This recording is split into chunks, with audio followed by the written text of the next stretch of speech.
Well, this isn't normally what I wear or how I get to my next job, but we got lunch. Anybody that's around airports knows this carpet. We're leaving Portland International and going to pick up an airplane.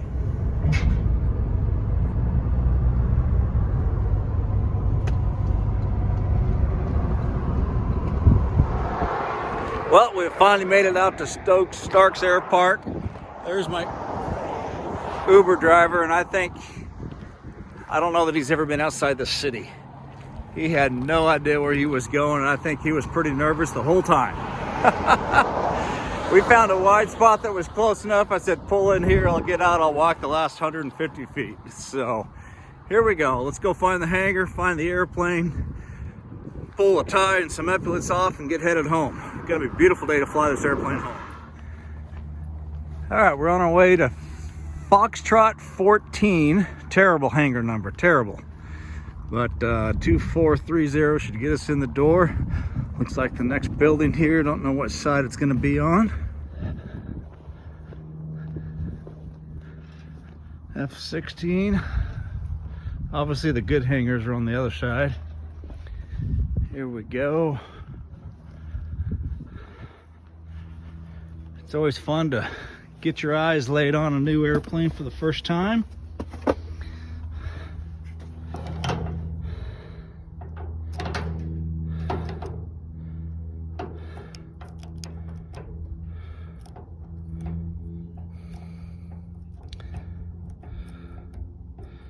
Come on, no whammies. Yeah, baby.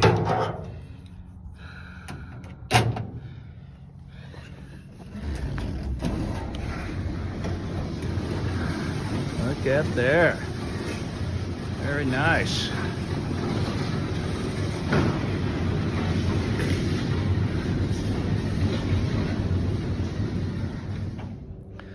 Good looking bird, Mike. Good looking bird.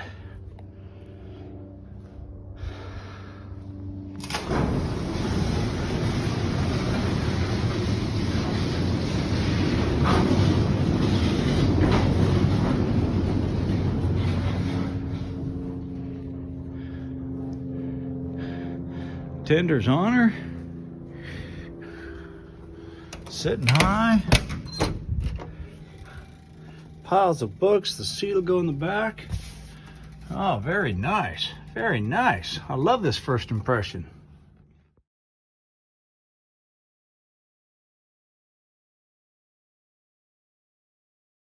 Well, now's the time to this is kind of one of the more difficult parts when it comes to the ferry, and you're hurrying, trying to fly places and get to airports and get ground transportation and everything.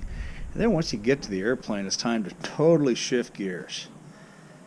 Slow down completely. A lot of times I'll just take a 5-10 minute break, totally relax, maybe get something to eat or drink, and it's time to shift gears into slow, thorough, methodical mode, especially as you're coming to a new airplane that you've never met before.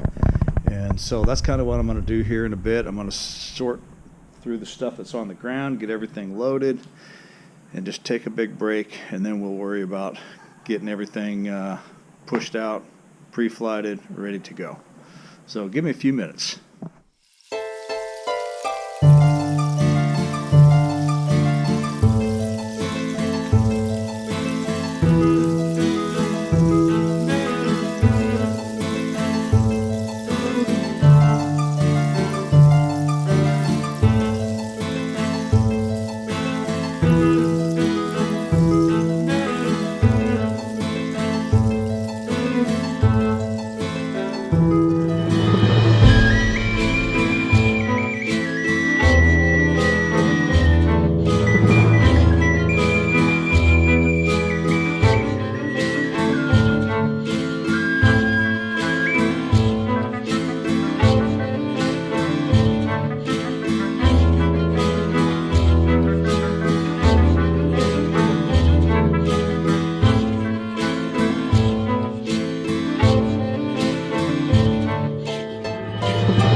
Well, alrighty. It's nice to come into an airplane that is totally organized. All these books were laid out in order. I've already started to go through them before I grabbed the camera.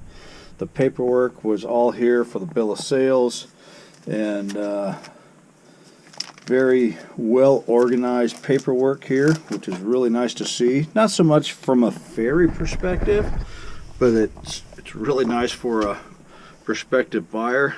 Makes it easy for the new owner to know exactly what he's dealing with. And I'm very curious to look at them. I'm going to take some notes because I'm always trying to find better processes to document everything on 97 Bravo. Cessna parts catalog with type certificate stuff. A book of receipts, manuals, and install instructions for everything that he's added to the airplane.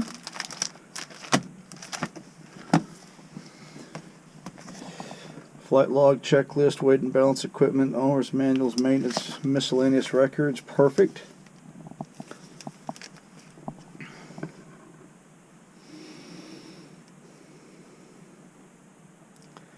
1418 for an empty weight back in 2019.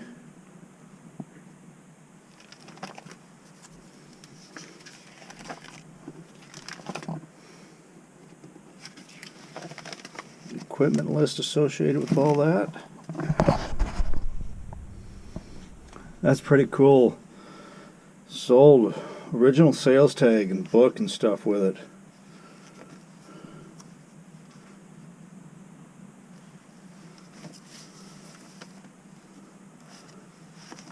Aircraft log books, photos to document stuff. Wow, very nice. Very nice. All right, she's ready to go. Close some doors.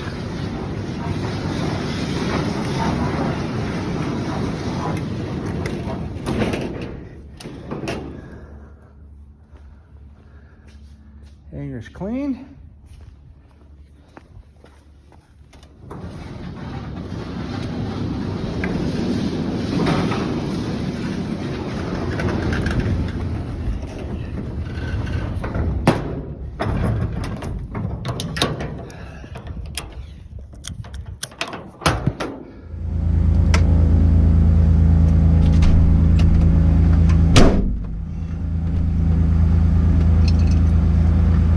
Clear.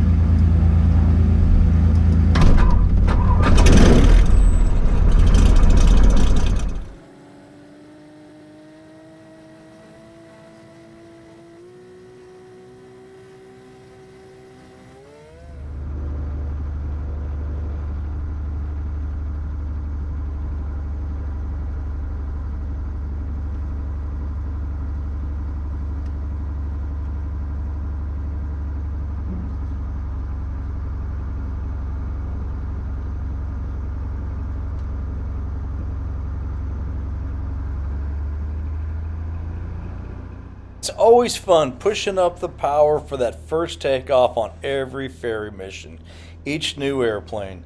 This one rolled nice and straight and true. It's interesting to see how the different props, this one having a Horton stole, how it climbed out.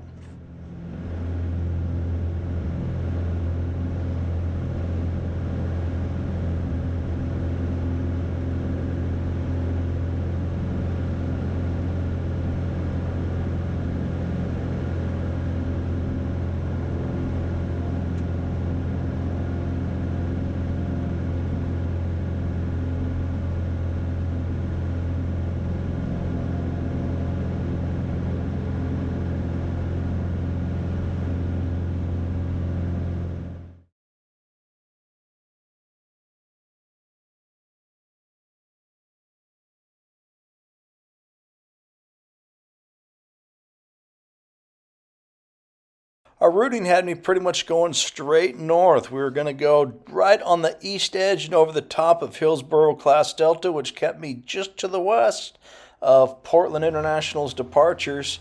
Had to laugh because this 737 from Alaska Airlines might have been the jet that I literally was flying just a couple hours ago, climbed out over the top of us. I was not a factor, and it was fun to kind of see the big iron from the little iron.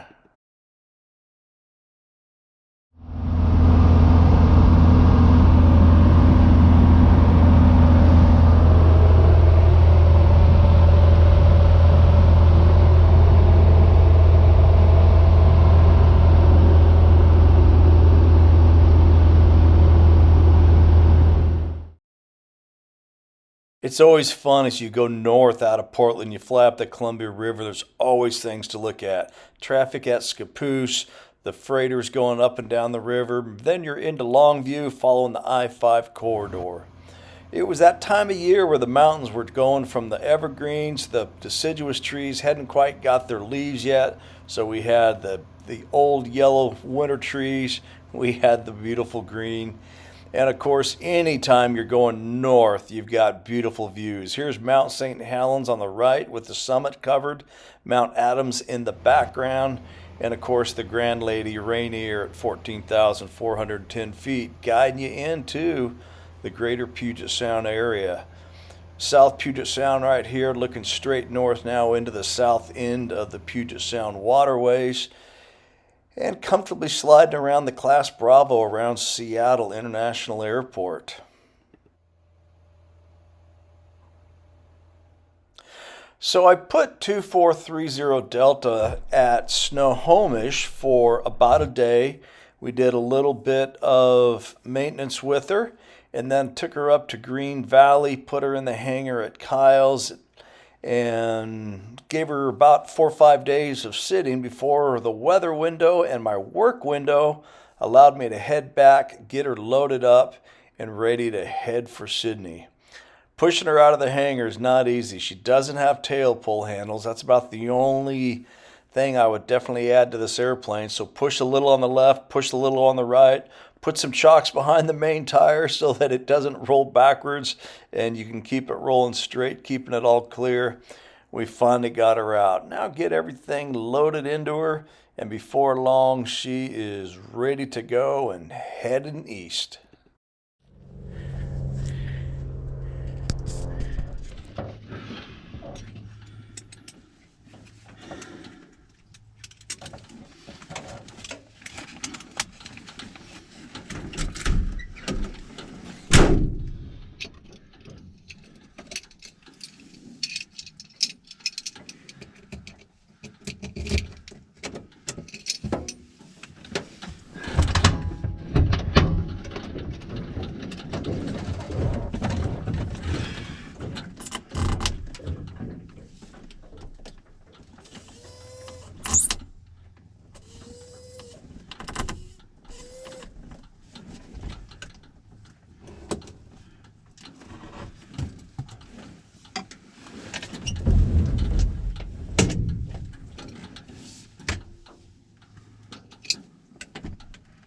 Clear.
airborne out of Granite Falls, Washington.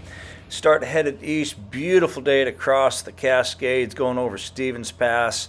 Down below me to the left there is Spotted Lake, the water source for our local communities. Headed to Deer Park, Washington, but along the way I came across this snowbank and I noticed this very peculiar set of horseshoe-shaped tracks.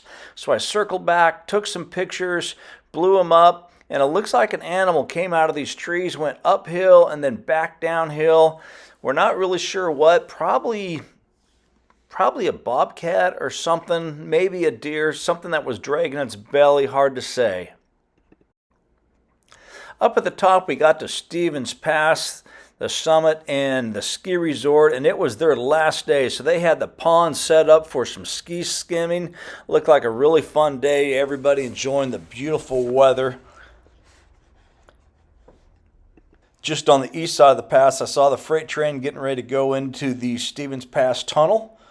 And here is the very beautiful apple blossoms in Chelan County, Washington. This is between Leavenworth and Shaston, the white apple capital of Washington State and really the entire United States.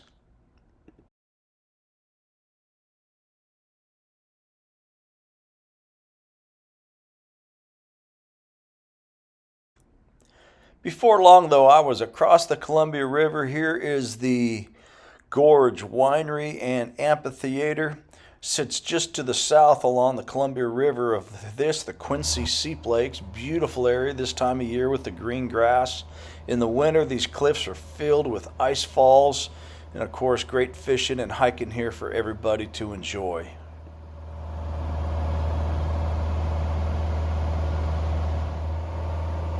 Here we are approaching my hometown of Moses Lake, Washington. Spring has sprung. The farmers have got fields growing. Alfalfa starting to grow and sprout up. There's the Potholes Reservoir, part of the Columbia Basin Irrigation Project. Comes out of the Columbia River.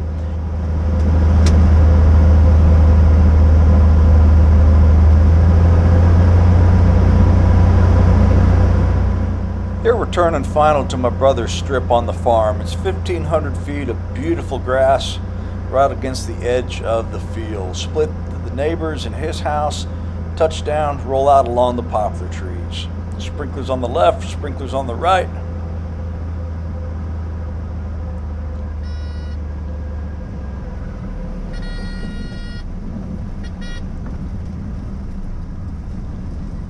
But I was happy with that touchdown.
And 2430 Delta is tied down for the night. And that wraps up part one of our mission of moving this beautiful 170 from Portland, Oregon to Sidney, Montana. Thanks for coming along. Jughead's out.